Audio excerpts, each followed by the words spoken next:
बहुत बहुत शुभकामना मेरे प्यारे बच्चों। आज हम 12वां पाठ चलेंगे। Florence Nightingale. फ्लोरेंस नाइटिंगेल एक ब्रिटिश परिचारिका थी, यानी बीमारों की सेवा करने वाली समाजसेविका। उन्हीं के बारे में इस पाठ में संक्षिप्त जानकारी प्राप्त करेंगे।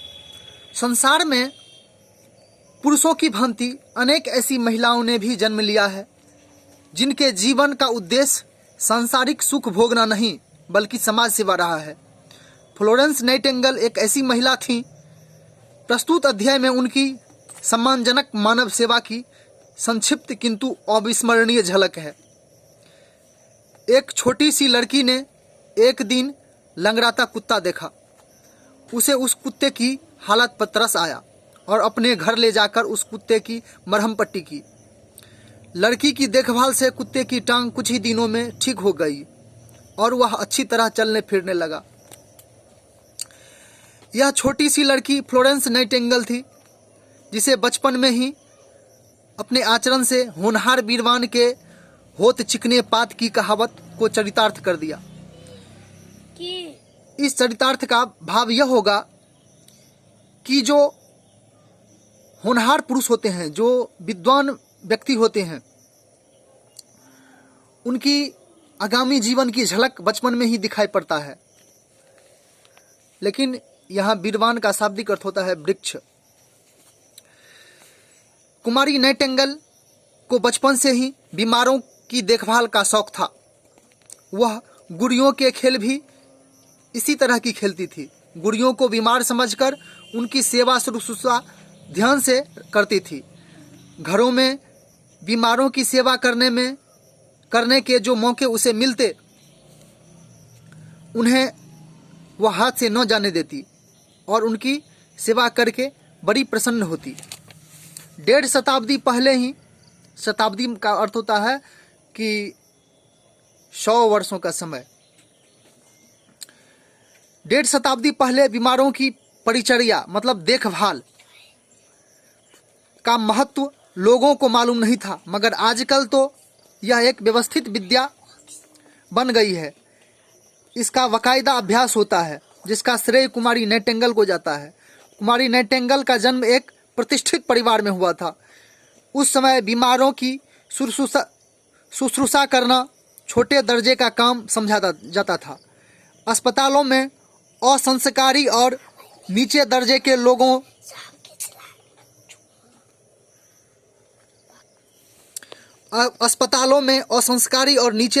लोग बीमारों की दवा दारू और मरहम पट्टी का काम करते थे। कुमारी नाइटिंगेल जब सयानी हुई तो उनके माता पिता उनकी शादी के बारे में विचार करने लगे, मगर उन्होंने शादी से इनकार कर दिया। उन्हें तो एक ही धुन थी और वह थी बीमारों की सेवा। परंतु उस समय यह काम बहुत नीची कोटि होने के कारण उन्हें हिम्मत न हुई। वह अपने माता पिता से कहें कि वह अपना जीवन बीमारों की परिचर्या में बिताना चाहती हैं। वह इस काम को शुरू करने से पहले बीमारों की सेवा की व्यवस्थित रीति से तालीम पा लेना चाहती थी। तालीम का मतलब कि शिक्षा दीक्षा, ज्ञान प्राप्त करना, ट्रेनिंग लेना। वो हमेशा इसी विचार में रहती थी कि किस तरह से और कहाँ से यह तालीम पाई जाए। इसी उधेड़बुन में वह काफ़ी परेशान रहती थी। इस चिंता का असर उनके स्वास्थ्य पर भी पड़ा। उनके माता पिता ने यह सोचकर कि प्रवास से शायद उनका स्वास्थ्य ठीक हो जाए। मतलब प्रवास का मतलब एक जगह से दूसरी जगह जो लोग जाते हैं, प्रवास से शायद उनका स्वास्थ्य ठीक हो जाए। उन्हें अपने मित्रों के साथ प्रवास पर भेज दिया।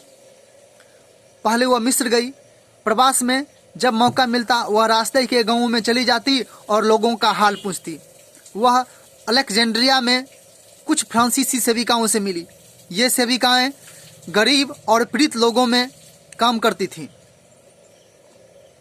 कुमारी नाइटिंगेल उनका काम देखकर बड़ी खुशी हुई और परिचारिका बनने की उसकी इच्छा बढ़ गई। परिचारिका मतलब सेविका, जो बीमारों की देखभाल करती है। मिस्र के यूनान और इटली होती हुई वह जर्मनी आई। वहाँ उन्होंने बीमारों की शुश्रूषा की एक संस्था देखी। इस संस्था के बारे में उन्होंने पढ़ा भी था। यह पादरियों की संस्था थी। पादरी का अर्थ क्रिश्चियन धर्म का जो प्रचार प्रसार करते हैं। जिस तरह हिंदू धर्म में पंडित होते हैं, मुस्लिम धर्म में मौलवी होते हैं, उसी तरह से क्रिश्चियन धर्म में पादरी होते हैं। वहाँ कुछ दिनों तक रही और वहाँ का काम बड़े गौर से और बारीकी से देखा। उस संस्था का उन पर भारी असर पड़ा। उन्होंने बिलायत पहुंचकर, बिलायत मतलब ब्रिटेन, इंग्लैंड, उन्होंने बिलायत पहुंचकर उस संस्था का पूरा हाल छपवाया। उनकी इच्छा इस संस्था में कुछ दिनों रहकर बीमारों की परिचर्या का काम भी पूरी तरह से सीखने को हुई। उनके माता पिता और निकट के लोग यह नहीं समझ सकते थे कि वह बीमारों की परिचर्या का काम क्यों करना चाहती है, मगर उन्हें तो बीमारों और दुखियों की सेवा करने की लगन थी और वह इसी कार्य में अपना सारा जीवन बिता देना चाहती थी। जब माता पिता और मित्र उन्हें न समझ पाए तो माता पिता ने उन्हें जर्मनी जाकर पादरियों की संस्था में सेवा शुश्रूषा का काम सीखने की इजाज़त दे दी। कुमारी नाइटिंगेल पादरियों की उस संस्था में पहुंच गई। वहां का जीवन बड़ा करा था, मगर नाइटिंगेल ने अपने आप को वहां के रहन सहन के अनुकूल बना लिया और बड़ी खुशी से वह अपने काम में लगी रही। वह 4 महीने रही और परिचर्या संबंधी हर तरह की जानकारी प्राप्त की। जर्मनी से वापस आने पर वह अस्पताल में काम करने का इरादा किया। काम शुरू करने से पहले उन्होंने परिचर्या संबंधी संस्थाओं को अच्छी तरह से देख लेना ठीक समझा। वह पेरिस गई और वहाँ की संस्थाओं को अच्छी तरह से समझा। वह पेरिस की एक संस्था में कुछ दिन ठहरना चाहती थी, परंतु अपनी दादी के बीमार होने के कारण वह वापस लौट आई। अब वह अपने लिए कार्य क्षेत्र ढूंढना चाहती थी, मगर माता पिता की आज्ञा से आखिरकार उनके आग्रह को देखकर उन्हें एक स्त्रियों के अस्पताल में काम करने की इजाज़त दे दी। इससे उनकी खुशी का पार न रह सका। इस अस्पताल में उन्होंने परिचर्या की बाबत जो सीखा उसके अनुसार बीमारों की शुश्रूषा करना शुरू कर दी। उनका कार्य डॉक्टरों और बीमारों को बहुत पसंद आया और बीमारों को भी बड़ा फायदा पहुंचा। उन्हें भी अपने काम से बड़ा संतोष हुआ। उनकी बड़ी इच्छा थी कि वह स्त्रियों को सेवा शुश्रूषा के लिए तैयार करें, मगर उस छोटे अस्पताल की इस काम करने की ताकत न थी। वह एक बड़े अस्पताल में जाने का विचार कर रही थी। उनकी सेवाओं की जरूरत देशों को पड़ी। सन 1854 ईस्वी में क्रीमिया का युद्ध शुरू हो गया। एक तरफ इंग्लैंड, फ्रांस और तुर्की थे तो दूसरी तरफ रूस। अंग्रेजी लश्कर के घायलों को मरहम पट्टी और दवा दारू की व्यवस्था बहुत खराब थी। घायलों की ठीक तरह से मरहम पट्टी न होने के कारण बहुत बड़ी संख्या में मृत्यु होने लगी। इस बात का खबर जब विलायत में पहुंची तो देश में बड़ा शोरगुल मचा और सरकार का ध्यान इस अव्यवस्था की ओर गया।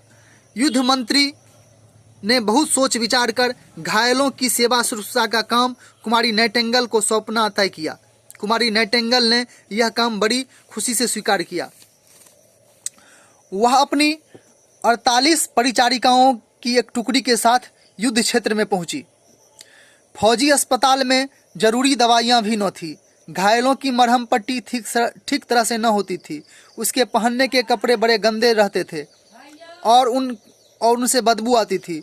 उनको खाना अक्सर अधपका मिलता था।